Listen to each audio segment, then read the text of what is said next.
What's up, everybody? Welcome back, and thanks for joining us. You've tuned in to another episode of the Old Terps podcast, brought to you by the good folks at New Amendment. You are here again with your three studs. My name is Andrew Terrell. I'm with Reese Mona and Travis. For those listening in the car, this is my voice, Andrew Terrell. Trav and Reese, you guys can introduce yourselves as well. Travis Valmon. I'm the guy that was the best scout team point guard and then lives in New York now and does finance. So his life has, his quality of life has decreased, but he still loves Maryland basketball as much as ever. You got Reese Mona here. Part of that, we were all three walk-ons here. We were that 1-2-3 punch. You did not want to guard any of us on that scout team drills. And today we're without Kevin, and I mean it today. We don't expect him to pop up midway through. So you just got the three All-American walk-ons today. Yeah, he's got bigger things to do, man. They played last night. He's got the day off. You know how that goes. He's chilling, man. So schedule a little different than ours. First things first. We just want to throw a quick mention out there. We were added to a group chat over the week, and we just found out who else is on these podcasts, like name by name, night by name. And I know you see the pictures on the walls and things like that. I can't tell you how intimidating it is to get thrown into a group chat, and the first 10 people that introduce themselves are Aaron Kraft, Nick Stauskas, Stu Douglas, Christian Watford, Austin Etherington. You know, we're sitting there and they're talking about introduce everybody, and it goes those names, and then it goes Andrew Terrell, Maryland, Reese Mona, Maryland, Travis Valmon, Maryland. Reese made the comment that he might have to throw his LinkedIn out there because, I mean, I've never felt pressure like that before. And then out of nowhere, I'm like in the spotlight because they thought I was a recruit because everybody was so good in the group chat. I wasn't recruited, never was, never have been. I didn't go on a visit. So that was pretty interesting for us in that regard. I mean, look, all three of us, for the people who don't know, we're hoopers. We get it done. We can play. But if you add up our career points, rebounds, assists, minutes, blocks, turnovers, we probably combined don't add up to like Aaron Kraft's career steals, like or rebounds, or some very regular. Bro, even worse, if you add up all of our, besides Reese's minutes, because he got so many minutes as a senior and a good amount as a junior, like we would be every single one of those guys' first half stats of one game. Like Kevin hit a 3 in his first game. I remember Kevin was sitting in the right corner, left corner, bombed a 3. And right then I just thought to myself, he's already tied me in points scored. And I played a full season before. It's crazy. What we might need to do, though, I know most don't, some have only 2, but we could go 3-on-3. If we get Kevin to mix with us, I mean, that might be a good little tournament there. Oh, you better believe it. The problem is we don't have a big. We can lock up. We don't need one. We don't need one. We go, we switch everything, we get after it. I will say, shout out to Brandon Paul. He absolutely, literally, and figuratively dunked on what's his name from Minnesota? Trevor. That's the thing in the group chat that I can't quite relate. He sent a picture of him absolutely cranking on somebody that was also in the group chat and said, "Hey, let me know if you want to discuss this." And I'm thinking to myself, like, I want to like LOL, but I can't really like I can't quite relate. Only guy with enough juice was Kevin, and that dude was asleep till noon. He couldn't even catch up with the group chat. He was so late.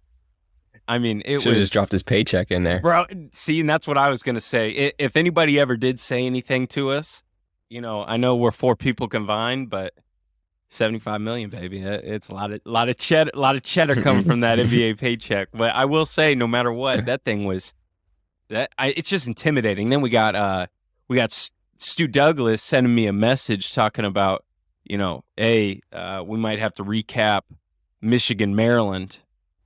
Stu Douglas is an indie guy, bro. He's like one of my idols growing up. So I'm like, man, that's just intimidating. All right, as fun as it is to reminisce about our friend's bank account, let's maybe rip up some X's and O's here. We played 2 games over the week. We had Michigan at home, and then we had Purdue on the road. Let's start with Michigan. Obviously, that was a massive win for us. We still didn't shoot the ball very well from three, especially, but it's the energy. It's like we've talked about. It's the home and away aspect. When you play at home and you have a little bit of a crowd behind you, even if we don't have a ton of juice yet, or that, we're not retaining a ton of juice from the crowd just because we've had a couple bad losses here and there. I think we're starting to get on a little bit of a roll where people are going to want to come back in and start watching us again. So being able to take advantage of kind of those key moments at home are huge, and we did, holding Michigan off a little bit and getting a huge win. Yeah, I think I thought it was a great win. Yeah, I think it was a great win. I think we weren't perfect still, right? Like 20% from three is not great. We made some mistakes, especially defensively, right? Like I think they tried to run like a 2-3 zone, try to keep the ball out of Dickinson's hands in the post. We let Howard get open a couple times, get off, hit some threes in the first half. So not perfect, but again, like Drew said, kind of just, that home energy, home crowd. We knew we needed the win. We knew that they spanked us in Ann Arbor, so we had to kind of bring it to them a little bit, punch them in the mouth. It felt good to get that one. For sure. And like you said, we lost by 35 points the first time. So to come back, regroup, and handle them at home is good. But the cool thing is, Maryland fans always want to complain when people play high school basketball in Maryland, leave and play elsewhere. But when we beat them, they don't say anything. Yeah, absolutely. They don't say anything. That team, Terrence Williams, Gonzaga, College High School, Washington, D.C., Hunter Dickinson, DeMatha, Hyattsville, Maryland, and Doug McDaniel, which I think was PVI. Yeah. Those three guys, star from Michigan, left Maryland, went to Michigan, but Maryland beats them at home. So one of those things, if you're going to complain that we missed them, why don't you celebrate that we beat them when they came to our house? Yeah, I don't disagree with that. And I think one thing, too, that is something I just don't understand at all, because we had the same issue today against Purdue, recording on Sunday the 22nd. So we just got done losing at Purdue. But anyway, the thing I don't understand really is our 3-point shooting at home is terrible. Typically, like we talked about, as freshmen, you don't shoot the ball very well on the road. That's what we talked about last week with Jet Howard, just because it's kind of a new environment. Whereas when you're at home, you feel more comfortable, regardless, freshman through senior. And we just 3 for 15 doesn't make any sense. And I think it all is attributed back to we're not drawing any double teams. Nobody, you don't have to really help off of anybody. It's just, it's we're not getting open looks, I think, is just what it comes down to. And if we do get an open look, we're just not capitalizing on it. Yeah, and I think part of it also is if you look at the roster composition, I think the bottom line is we don't have a ton of guys who you look at it that's a marksman. You know what I'm saying? We don't have a bunch of snipers. We have guys who have been streaky shooters, I think, and throughout their careers, and who maybe haven't been relying on the three ball. And I think we've kind of let that play out this season. Early in the season, we were making shots. Guys were making shots. There was energy. I think we've seen more of that streakiness, especially lately. And again, if we could just start to hit a couple more shots, right? Some of these close games are going to win them, right? Purdue, we lose by 3. We get 2 more makes there, we win the game. Well, but some things it could be that these guys are tired. I mean, dead legs, tired legs. You look at the minute count. It's crazy. 33, 38, yeah. 38, 40. I mean, you're playing the whole game. You're not getting a sub. You're not getting a longer timeout before the media. So maybe late games, they're just tired. They're just not, you need a deeper bench. And really, like you said, there's no marksman. I think it's Don Carey, but he hasn't been hitting the way he did at Georgetown. Yeah. So I don't know if any of these guys are considered shooters. They're great basketball players. Yeah. More slashers. I don't know. Other than Don Carey, these guys aren't listed as shooters. Yeah, and I think, too, what does that remind you guys of when you see 33, 38, 38, 40? What year did that remind you guys of for our team? Reese freshman year, my sophomore year, Drew junior year. Exactly. And I think we didn't even make the NIT that year. And it's no secret. It's not like we didn't have the talent to make that tournament. And guys playing out of their role. Exactly. Darryl Morcell came in, awesome player. Yeah. I don't know if he should have been starting. We didn't have a choice. But because of injuries, he had to. And it was one of those things, his leash was so big that we almost couldn't teach him any lessons because was he going to sub one of us three in? No. So he just let Darrell play through mistakes, which I think helped him in the long run. But that first year was tough. And I think some of these guys might be playing out of place. Well, yeah, I mean, that year, Ant was playing like almost 40 minutes a game, brother. He was barely coming out. He was top 5 in the country, I think, in minutes. Kev was playing 37, 38 minutes. Darrell was mid-30s. Trying to think of who else. Bruno and Czech. I think Czech was on. Yeah, Czech was on the team. They were splitting like 20s, but that backcourt just didn't come off the court. And you can see like late in the game, we'd have tired legs. Exactly. And, the same thing's happening, and I know Butler stinks, but new coach Thad Matta, he came out and he even said, he has no idea how to coach some of these guys because they have so much leash that you can't take anybody out.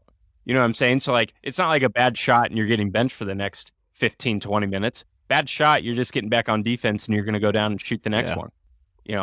And some people, they don't understand it at all. We talk about unconscious shooting, and some people don't deserve to have unconscious shooting. And when you have that big of a leash, you're allowed to do pretty much anything you want. Now, with that being said, you look at guys like Jameer Young, who he might have struggled early today, but against Michigan, man, he just kind of gets whatever he wants.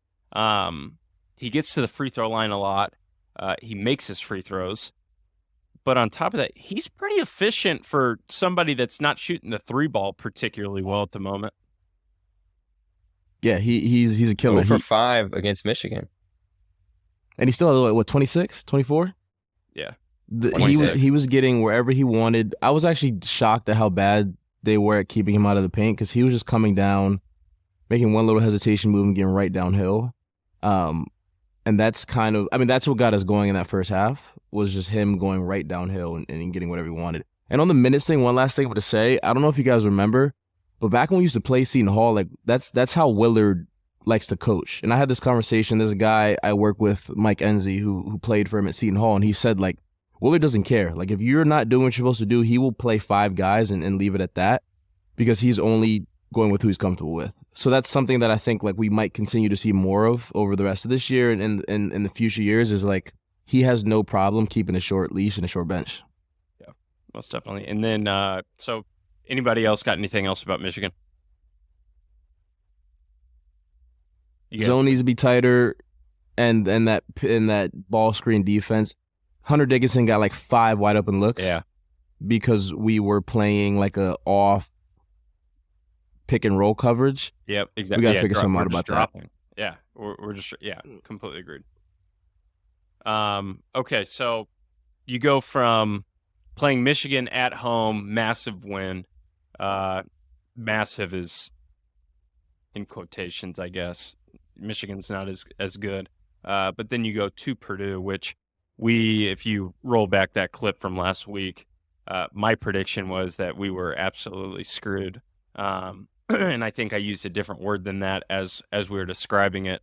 But we hung in there. And not many teams go on the road, get down big, and then figure out a way to claw themselves back into it. Typically, when you are on the road, you better start quick and you better hang on for dear life down the stretch.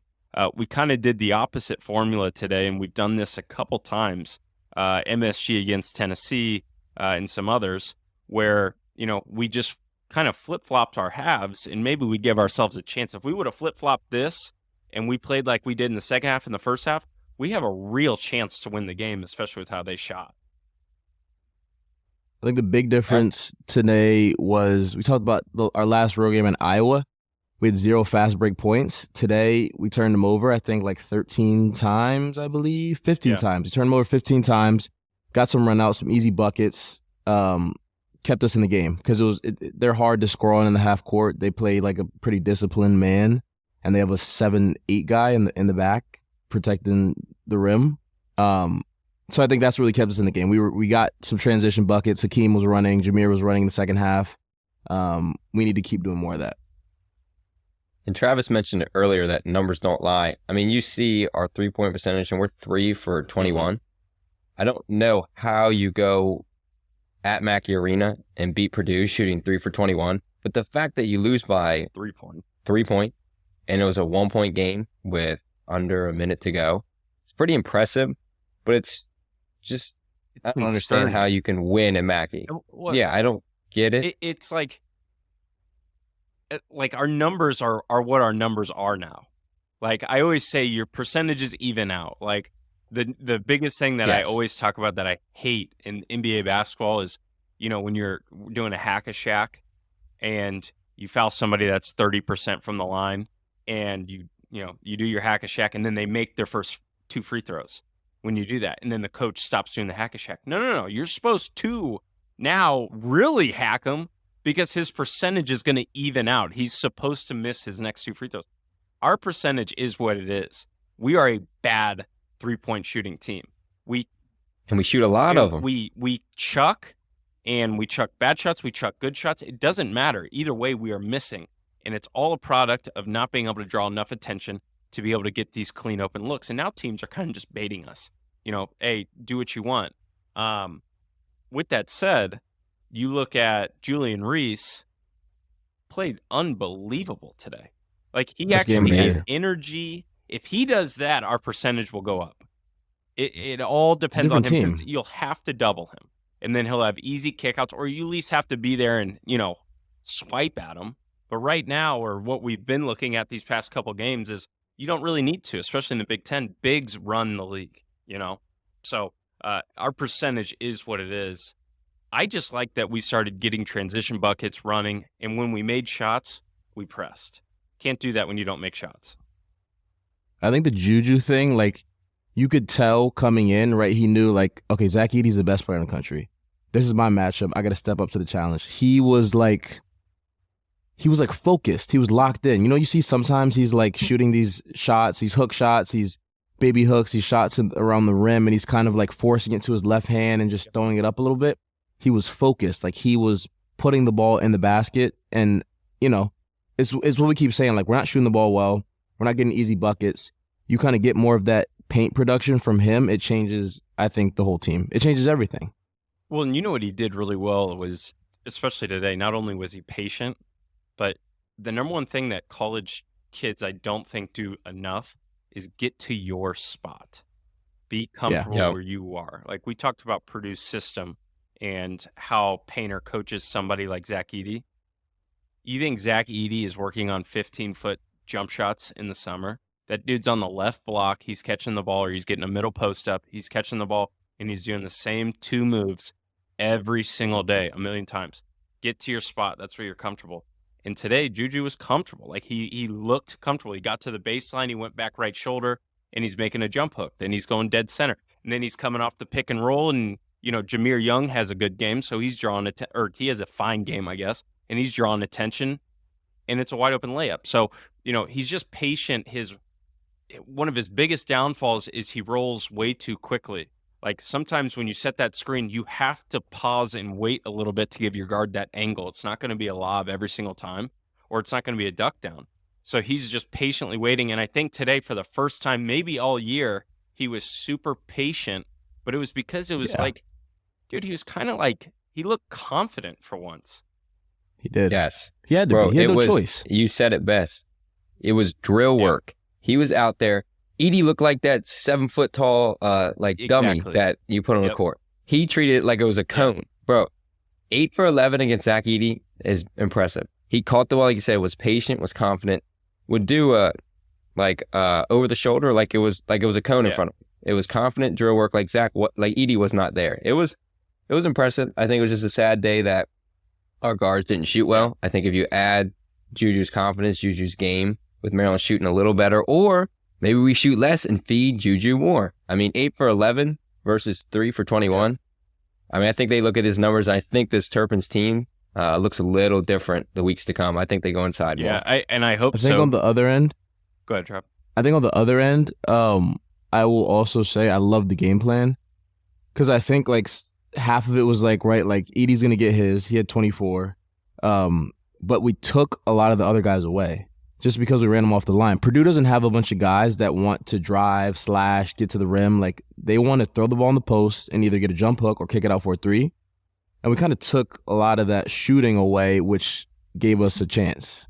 And I love the game plan. Well, you know what else? In the second half, we're doing that press where, we got a lot of turnovers, and I think we continue to get a lot of turnovers, but we're doing that press, and they're coming down, and it's, let's say 15 on the shot clock before they go. Yeah. The whole thing with Edey, where he draws so much attention, is if he gets the ball with 22 on the clock, it gives them time to cut their guy out.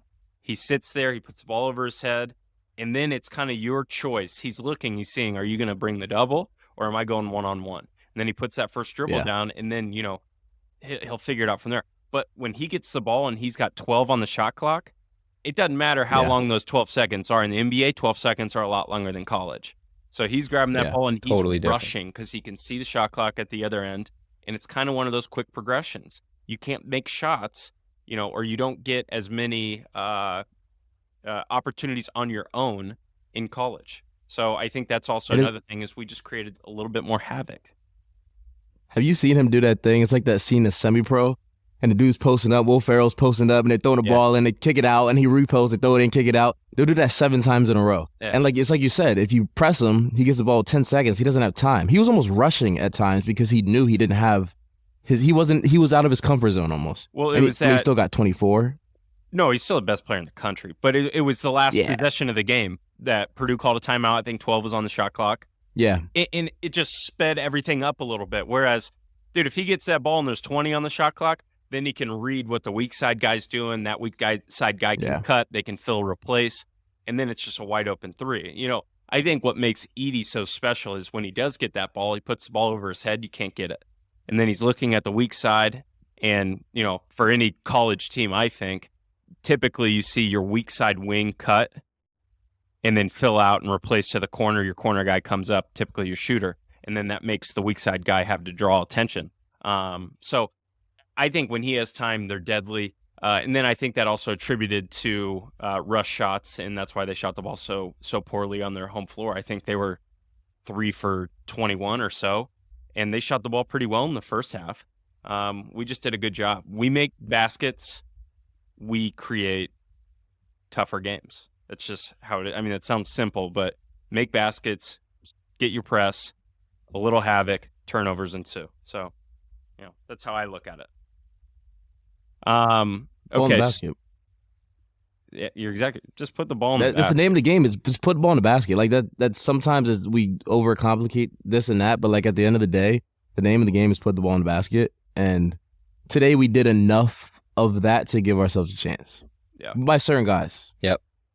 Basketball is a game of runs, and Maryland is full of that. It's either they're not scoring for 5 minutes, or they'll go a 5-minute span of a 12-2 run just because they can score, set up the press. Like Drew said, that's what I kind of like Maryland's matchup against Purdue. If they're able to put the ball in the hoop early and set up press, I think that'll allow them to get those shorter shot clocks, which will allow, as Drew said, Zach Edey gets the ball with 10 seconds left, totally different than him having the ball with 22 seconds. Because Purdue makes good shots to great shots. They give that one more pass, and when that shot clock's going down, you're thinking about just getting a shot up rather than making that extra good to great pass. Yeah, I couldn't agree more. And it's, so I think you go from a team like Purdue who, they don't play quick, but they're really smart. They feed the post, they run everything through their big, and then they hit shots, especially at home. Maybe not today. And then, let's go into the scouting report of what we're going to see next week with Wisconsin. Kind of a similar team, where they're a little bit slower. They don't have as dominant of players, period. That's why they're not as good. But very similar in terms of they aren't looking to go out there and push the pace a ton. They're very fundamental, and they run their stuff. Basketball. I hate these guys. I hate them. I hate them. I'm just gonna be the first to say I hate them. That's all I'm gonna say. I'm gonna shut up, but I hate them. It's boring. They make the game boring. Well, you know what else about Wisconsin? If we're going to be on this, I talked about Iowa's home crowd and stuff like that. Dude, Wisconsin, that's a snooze fest. I mean, it was born for us on the bench, even when it was a close game. Those guys were like, it's a bunch of old people. And average age 65. Dude, exactly. Exactly. And then you got your 65. Freezing in there too. It's a hockey rink. Yeah, it's a half hockey rink, so it's freezing.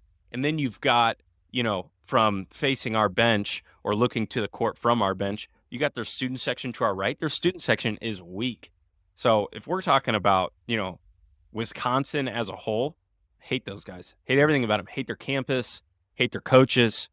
What'd they do? Didn't they have like an emotional cry fest not too long ago about guard not loving his guys enough?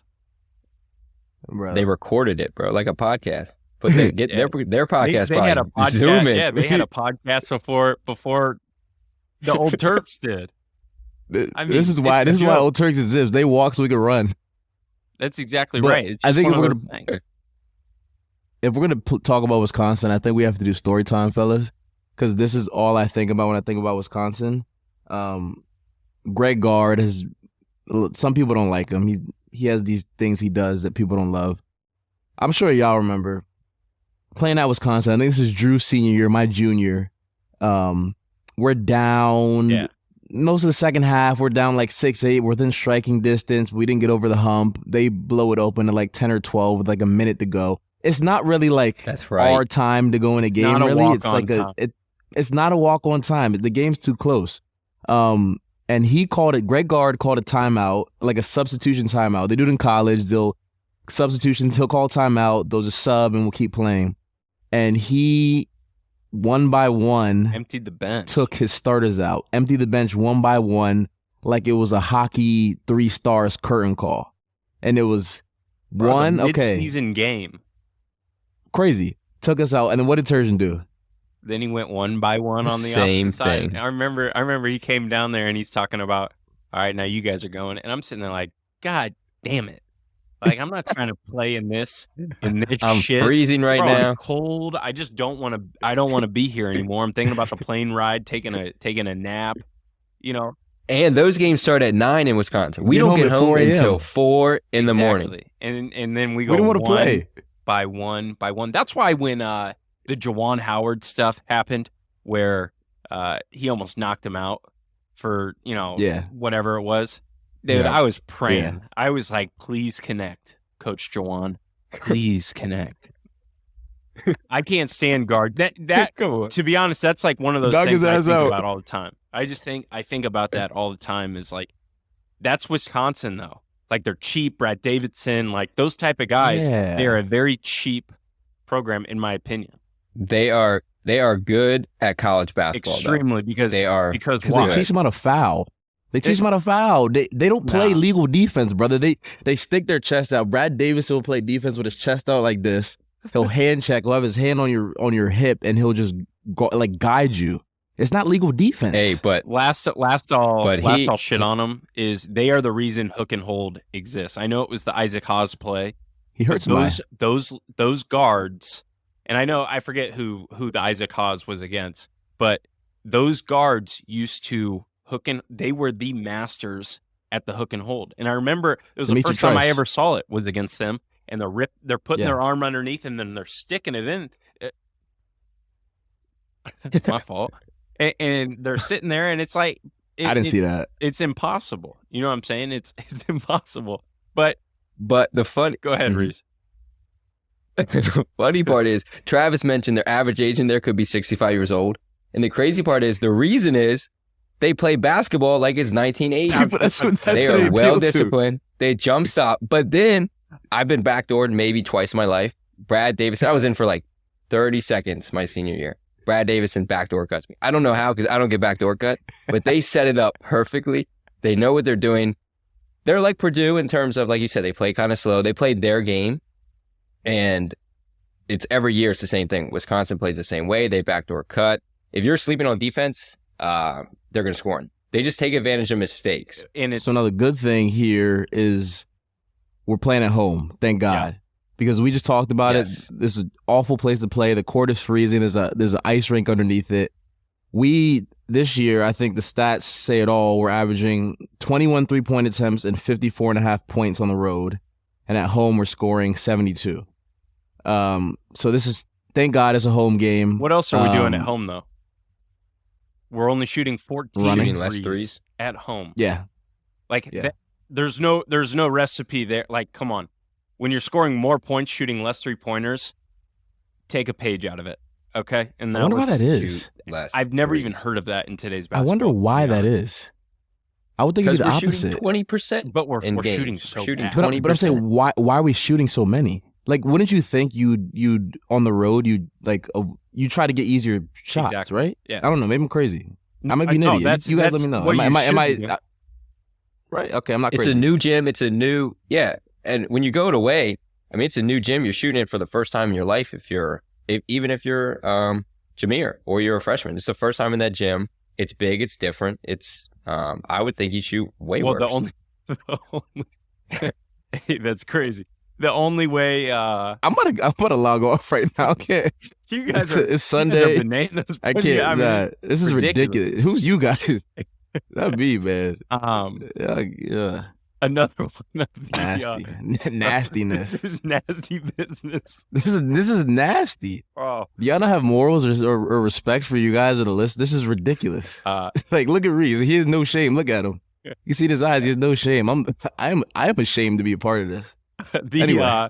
Well, I think the other big problem is on the road. Why we're shooting so many threes is we get down so quickly. Like, you kind of, when you get down, what is it? You want to make 100 points in one shot. You shoot more threes. That's just kind of how it is. So I think that's part of the problem. So, at home, I think we're starting off a little bit better. I think right now we're 3-0 at home in conference. And then we've got our next 3 are home games. So hopefully we can, push out a couple here. Get a couple here and get to 6-0 at home. And just, kind of take care of business the way that we have been these past couple games in the X Center. I have a question for you guys. So we're looking at these stats. We're talking a lot about threes. I'm looking at the box score. No Bachelor played not even a minute today. He came out of high school with his reputation as being a big-time shooter. He's only shooting 27% on the year. Is that a guy that you maybe look at and say, hey, maybe we get him going, we try to get him some more run, try to get him fired up a little bit? Or what do you guys, have you seen anything from him that suggests he might be the answer? What do you think?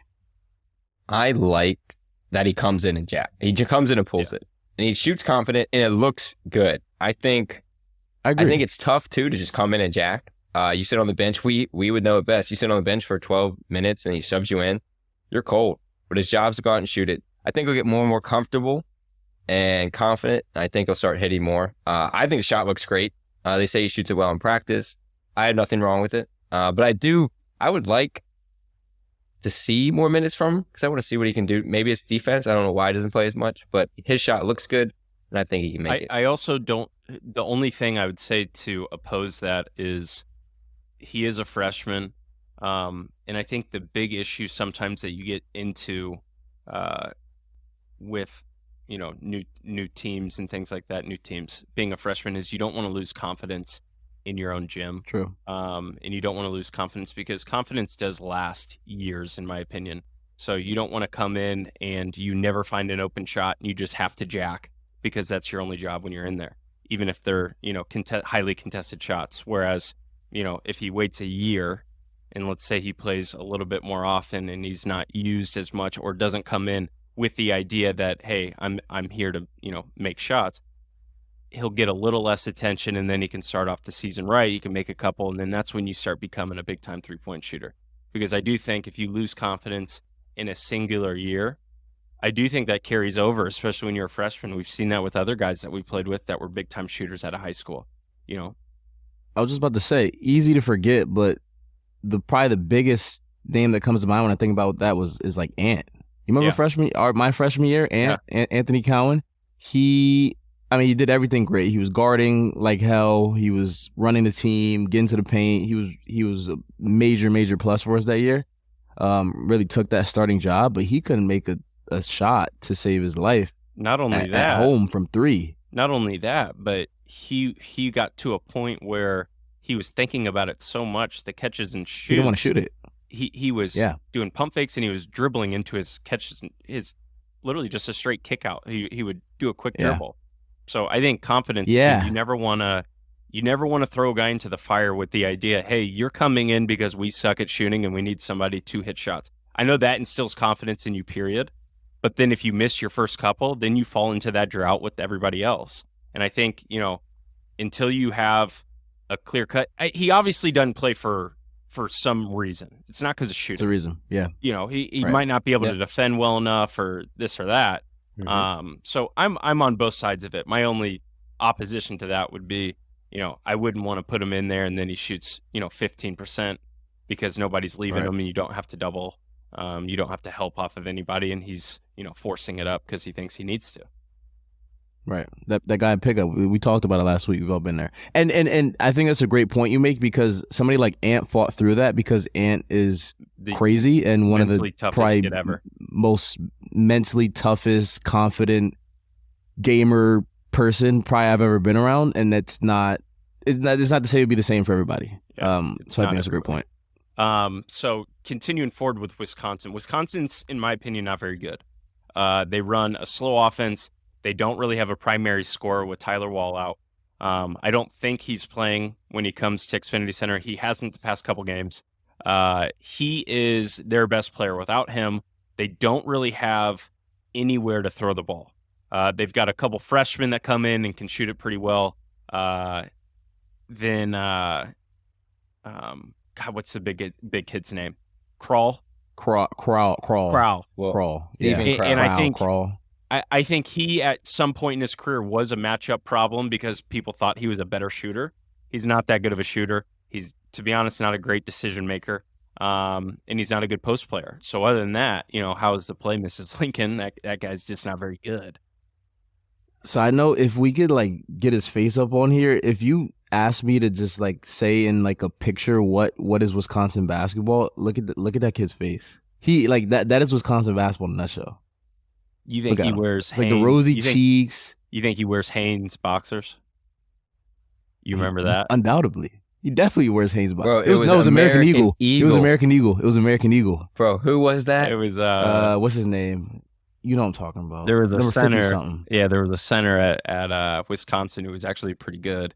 But, they're beating us at home, and the kid comes over, and they got their home whites on.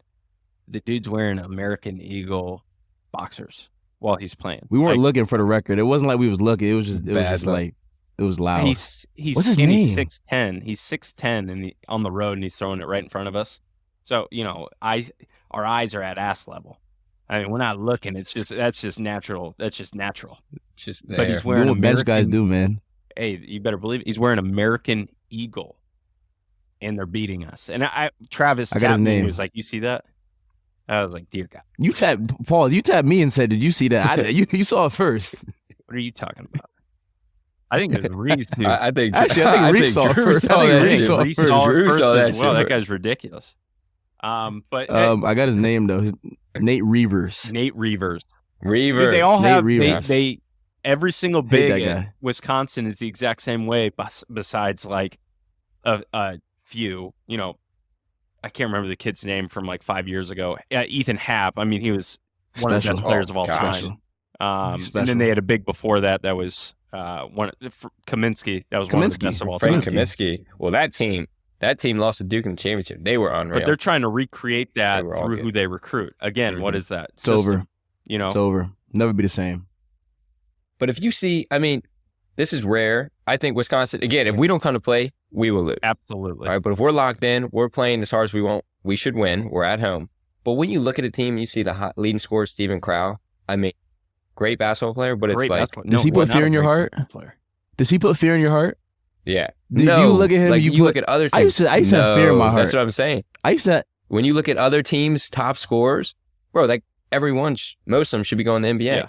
Carson Edwards put fear in my heart. Stephen Crow. Miles Bridges and Cassius Winston put fear in my heart.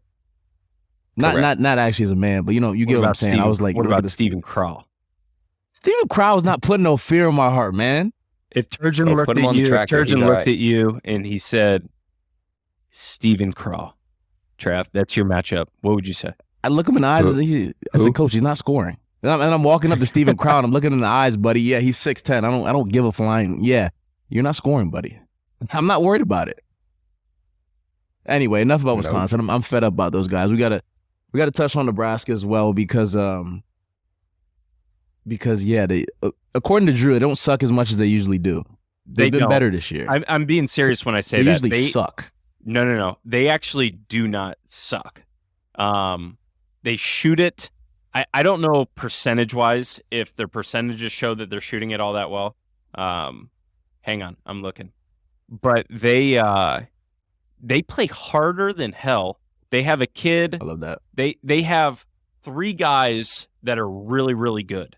The guard, God, what's his name? Grisel, the white kid. You guys would know exactly what I'm talking about. Yeah, Grisel. Yeah. Then they have Derek Walker, who's a stud, who's getting you 15 and 7 every single game. And then they have Tominaga,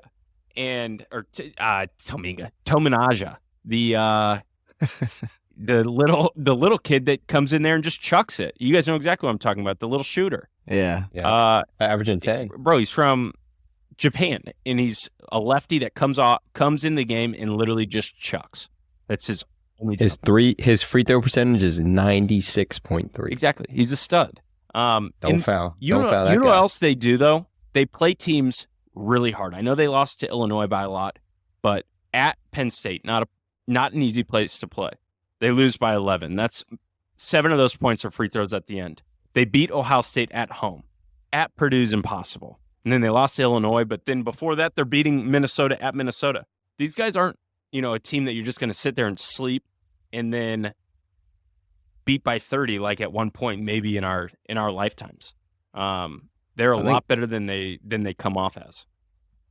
Also, I think you guys can attest to this. Like at this point of the season, there's so much film on everybody that everybody knows people so well that this is the type of game where they come in with a game plan. They try to take this away and that away. Like it is, I don't care who you're playing at this point in the conference season. It's really hard to win games.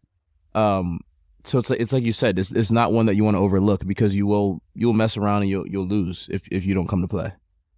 Look at this. So just quickly to reiterate the point that they're not bad.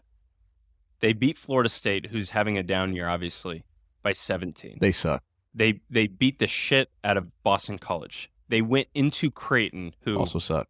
Creighton sucks? No. BC sucks. Creighton does not suck. I love Creighton. Creighton's a good basketball team. Creighton's one of my favorite teams in the country. They went into Creighton and beat them by 10. Then they get killed at IU. Then they play Purdue at the crib, and they lose by 3 in overtime. Like, these guys are not just a team that you're going to come in and walk over. I know Hoiberger, is that what his name is? Hoiberg. I know he came in and, his mantra was, hey, let's just chuck. That's not really this team anymore. I know they shoot a lot of threes, but they have a really good forward that they play their game through. They require double teams, and they require you to stick to shooters. That's a pretty good recipe. They play harder than hell on defense.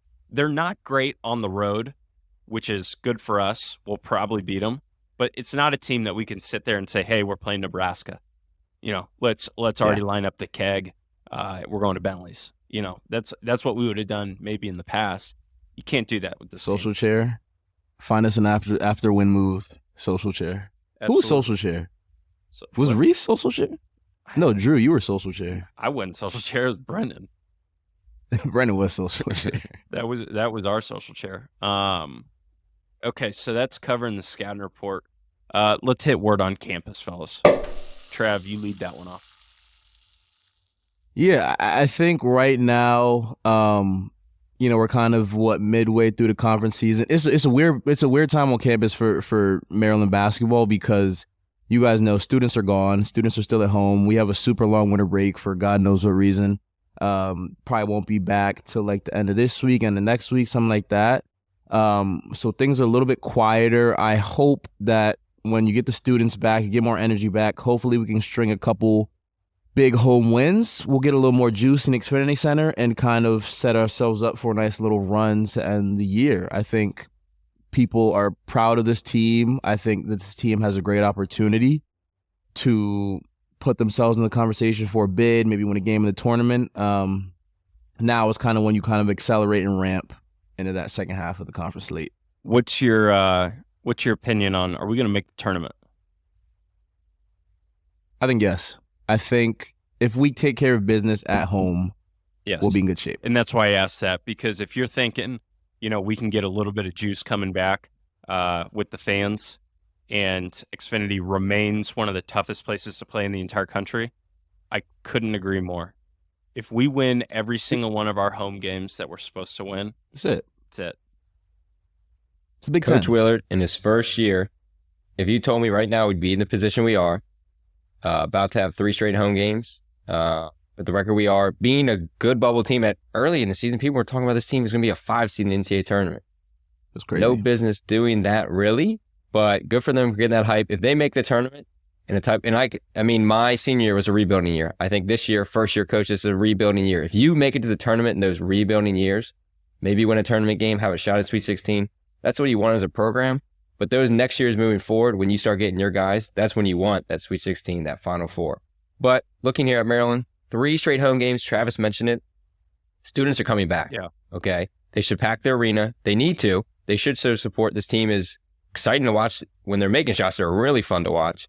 And I think if they can go at least 2-1 in this next 3-game home stretch, or 3-0, they're in a great spot. A lot of hype behind them, and it should be a fun rest of the year. Because it feels different. Like when you're on campus by yourself, it feels different. It's like campus is dead. Yes. You have your little online class. You have your little study hall. You go to practice, and you sit in your room for 4 hours and play video games. Like that's just what winter break was like for us because we were the only ones on campus. It feels a little bit more energized when classes start again and people are actually on campus. And I don't know. I hopefully it gets the guys going. Well, and I think, too, one of the bigger issues that people don't talk about a lot is we do have that 9-week, maybe it's not 9-week, that 6-week buffer where you are literally the only people on campus. It leads to disorganization, and it leads to, I don't know the right word for it, but it kind of gets you into a lull where you're just going to practice, you're coming back, you're in your apartment the whole time, you're not having many interactions out there. It just is very, very repetitive. And then you play the games in your student section are parents, and nothing against parents, but they're not the same energy as, 5,000 frat kids that just, finished off a quick thing of Taka in 17 beers. You know what I'm saying?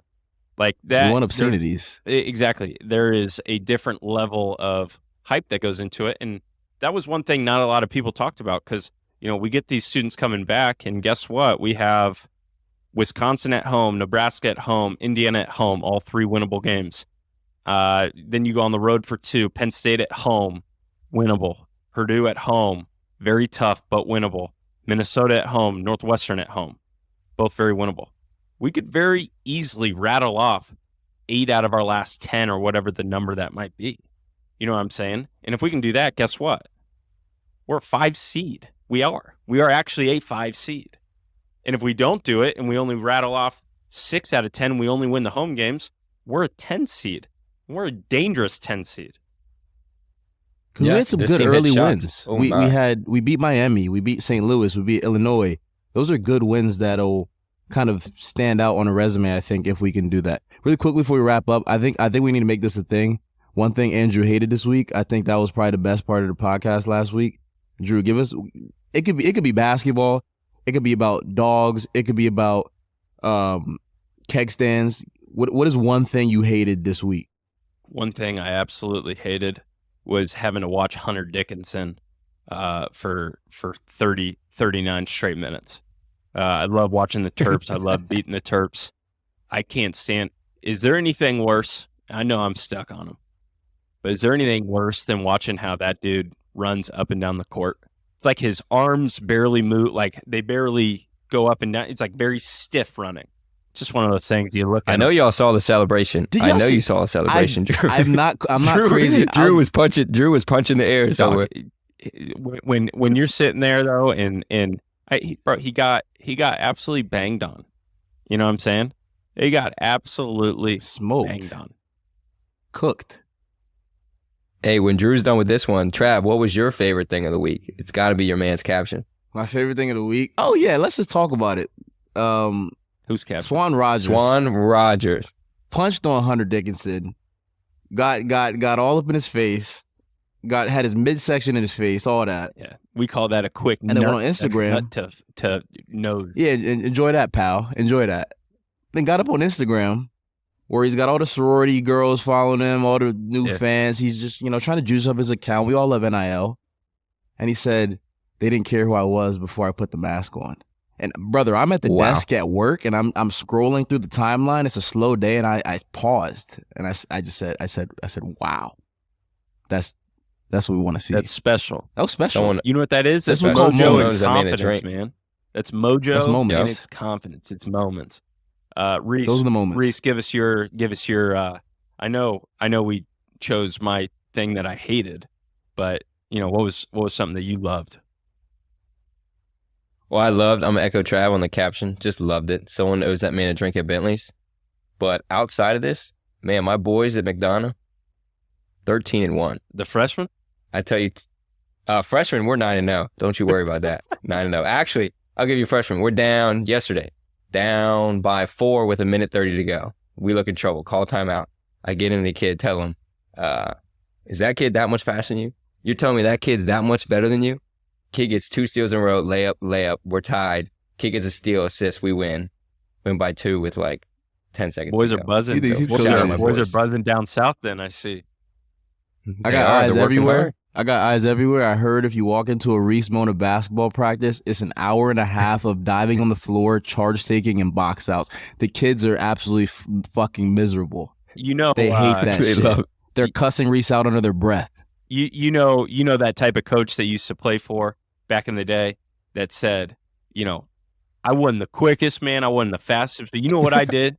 There was a loose ball. It's on the ground, and one of the other coaches throws a loose ball down, and he's on the floor grabbing it. And then everybody on the team is getting a chance to run through his chest as he takes charges, just to let everybody know he's tougher. That's what they did first day of practice with Reese Mona. He stood underneath the rim, and one by one, everybody ran through his chest. And every single time he stood up and just said, I want a little bit more, buddy. I want a little bit more. So, hey, during this week, when somebody's thinking about slacking on their job, if you don't want to go to the gym, if you're not waking up before 6 a.m., getting fired up, getting motivated, you're not slapping the floor when you leave the restroom thinking, okay, another 90 minutes right here. Come on. Think about Reese Mona getting the boys up 9-0, freshman team, about to win themselves a little city championship.